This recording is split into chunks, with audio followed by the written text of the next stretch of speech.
as a free and democratic country. The achievement of our young nation in this short space of time are admirable, in my humble opinion. In 1994, we set ourselves as a country the task of building of a united, democratic, non-racial, non-sexist, and prosperous society, including building a better Africa. In a better world, a better world, successive governments have made strides to ensure that we realize this vision, though initiatives and programs aimed at addressing our socio-economic challenges. While we look back on the achievement of the last 25 years, we also know that much more needs to be done to eradicate poverty, inequality, and unemployment. And our country's National Development Plan, which is aligned to the African Union's Agenda 2063 and the AU's United Nations Sustainable Development Goals, serves as our nation's blueprint for our socio-economic development. These intentions are duly underpinned by one of the most progressive constitutions in the world, the Constitution of the Republic of South Africa, 1996. Esteemed guests, as we move to transforming our society in South Africa and join the community of states as a full and equal partner, we also took strides to normalize South Africa's relations with our partners globally and on the African continent, with a special focus on the global south. Our foreign policy over the last 25 years has been one that sought to ensure a just and equal world based on a rules-based order with human rights as its guiding principle. In this short space of time, South Africa contributed to the efforts that led to the transformation of the Organization of African Unity into the African Union, so that it could be better placed to face the contemporary challenges by the continent. We were part of the nations that championed the establishment of the new Partnership for Africa's Development, NEPAD, our continent's developmental agenda. South Africa has also been active in contributing to the pursuit of peace and security of the African continent. We have been involved in a conflict resolution, prevention, mediation, peacekeeping, and peace building in countries including Lesotho, the DRC, Madagascar, Burundi, South Sudan, Somalia, Central Africa Republic, Mali, and Libya. Our involvement has been informed by our drive to ensure an Africa's renaissance for all of Africa, with the goal of our continent being at peace with itself. This goal is in line with our understanding that you cannot have peace without development and development without peace. So we cannot have such, and we've succeeded because the tension among African countries has subsided, and what we're still dealing with is internal conflicts among some few countries in the continent. As we work to ensure Africa's development, we're cognizant that the development of the global south is imperative to ensuring a truly better world. It was through former President Nelson Mandela's vision that the Indian Ocean Rim Association for Regional Cooperation, which now we call IORA, articulated during a visit by Madiba here in India, was established. We are happy to note that in recent years, this organization has been revitalized. With our partners in Brazil and India, we established IPSA, a grouping of the Global South which brings together three large pluralistic, multicultural, and multiracial societies which seek to advance the interests of the South, including the need to reform global governance structures in order to make them more inclusive, democratic, representative, transparent, and responsive to the needs of the South. Program Director, South Africa having made its return to the United Nations, and we have committed ourselves to multilateralism, pursuing a rules-based order to address the international challenges of peace and security, sustainable development, human rights, and international law. As a nation that takes our international obligations serious, and the one that seeks to contribute to the democratic management of the institutions of global governance, South Africa has twice been elected to serve in the United Nations Security Council in 2007 to 2008 and 2011 to 2012.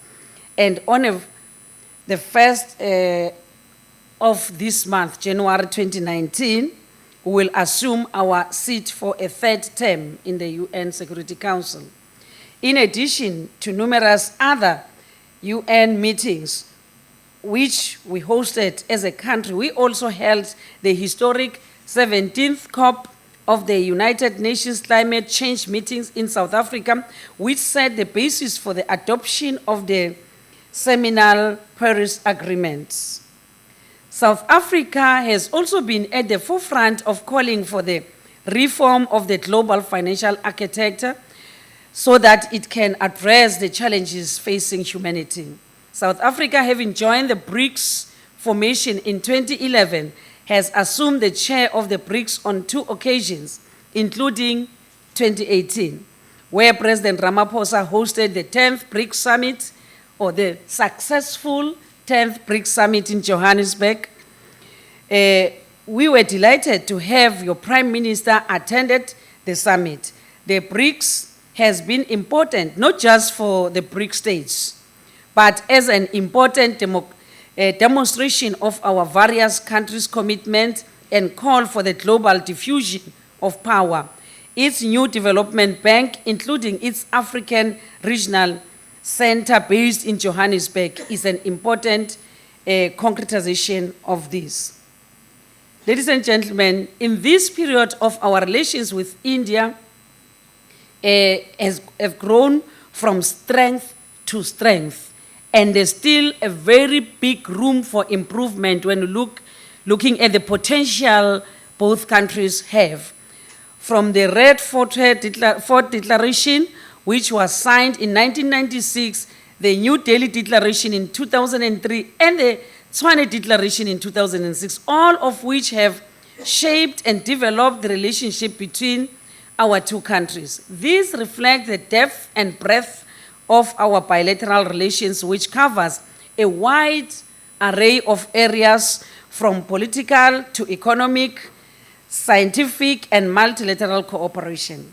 The invitation by His Excellency Prime Minister Modi to our President to be the chief guest at your Republic Day celebration later this month is a testament to our enduring friendship and commitment to this strategic partnership. The above are just some of the achievements and contributions that our young nation has been able to achieve in the last 25 years. As we look back on these accomplishments, which we believe are admirable by any standard, we also look forward to using South Africa's global reach to address both our foreign policy goals and domestic priorities going forward. As with all countries, South Africa's foreign policy is aimed at addressing the domestic priorities first.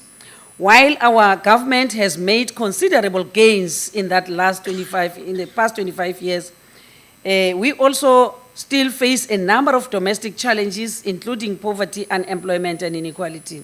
These are, of course, challenges faced not only by South Africa, but most of the developing countries. Ushering in a new dawn, President Cyril Ramaphosa has chosen as a focal point for both our domestic and foreign policy the issue of economic revival, In addition, our implementation of our foreign policy is based on a current regional and global realities. So that's why our president is taking the issue of economy high on the agenda. He even has pronounced the investment summits. And what I like about our president is that he's not just somebody who talks, he's an action man. When he speaks, sometimes we ask ourselves, how is he going to achieve this? But he makes sure that what he has said, it comes to pass. So our government has redoubled its effort of using economic diplomacy to assist in addressing our domestic challenges. As you might be aware, South Africa set itself the goal of attracting 100 billion US dollars in investments over the next 5 years. In October last year, like I said, President Ramaphosa convened the inaugural investment conference in Johannesburg, which generated announcements of investment of over 290 billion US dollars. I'm pleased to say that a number of Indian business people participated in the conference and made significant investment announcements too. This for us confirmed that we have long known South Africa remains an attractive investment destination. We invite those Indian businesses, not those that have already invested, but the new ones, to pursue the many opportunities available in our country, and vice versa. There will be issues about crime and safety in South Africa. Our new minister for safety, Honorable Peggy Cele, is working day and night, 24/7, to make sure that we come to a zero rate as far as crime is concerned. So South Africa is a safe place for people to come and invest. Because sometimes one trivial matter erupts and we take it now the whole South Africa is burning, yet it's not the case. You find that people even living next to that area where that incident took place, they are not even aware about it. They only see it on television for the first time. So with those words, I'm saying South Africa is a safe place. We extend our commitment and vision of the economic development of our country to the rest of the region and the African continent as well. Much like India's neighborhood first policy, our foreign policy prioritizes the development of our immediate neighbors in the Southern African region. As members of the Southern African Development Community, SADC, we are committed to pursuing regional integration and industrialization. It's our belief that the development of regional value chains and industrialization in the region will not only assist in addressing the South Africa's own domestic socio-economic challenges, but those of the region as well. Our vision is that a fully integrated and industrialized and prosperous Southern African region can attract investment into the region. In order to achieve this vision, we believe that we have a trusted and committed partner, India, that is prepared to join hands with South Africa in order to bring development and prosperity to all of our people, both here in India and in South Africa. Program Director, beyond our immediate region, South Africa remains committed to taking the African agenda forward, including Africa's development and its place in world affairs. South Africa has been actively involved in the efforts to reform South Africa's premier multilateral institution, the African Union, in order to ensure that it is more efficient and effective and able to meet our contemporary challenges that will arise in the future. In addition, we remain committed to attaining the goals set out in Africa's socio-economic development blueprint, Agenda 2063.